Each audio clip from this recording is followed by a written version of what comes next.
Le mensonge, l'hypocrisie et la trahison sont une arme fatale destructive et mènent à l'autodestruction de son auteur.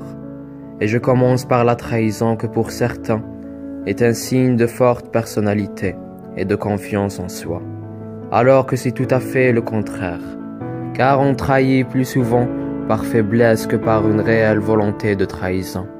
Et quand une personne vous trahit, même si vous lui pardonnez, rien ne sera plus jamais comme avant.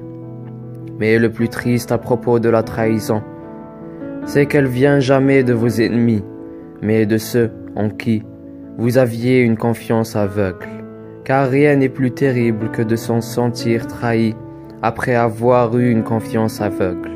Mais dans la vie, chaque douleur te rend plus fort, chaque désillusion plus habile, chaque expérience plus sage, et chaque trahison plus intelligent. Et un conseil, quand un intime vous trahit, il faut savoir fermer la porte et ne pas se contenter de la pousser. Et maintenant, je passe au mensonge, qui est l'art de semer la confusion collective. Et quand le mensonge prend l'ascenseur, la vérité prend l'escalier. C'est vrai qu'elle met plus de temps, mais elle finit toujours par arriver. Car avec un mensonge, on va loin, mais sans espoir de retour. C'est plus facile de fuir que de faire face.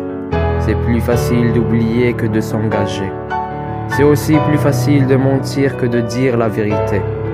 Mais certains ont choisi la facilité, et d'autres ont compris que le bonheur se gagne dans la difficulté.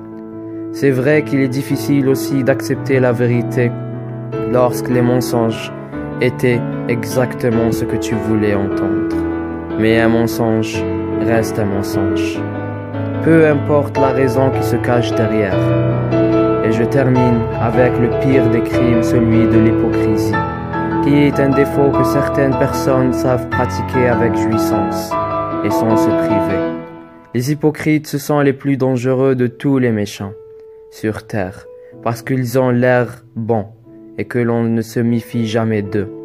Un hypocrite est aussi impatient dans la double acceptation du mot, car les pires gens sont ceux qui ont double personnalité, en se présentant à certaines personnes avec un visage et à d'autres avec un autre visage.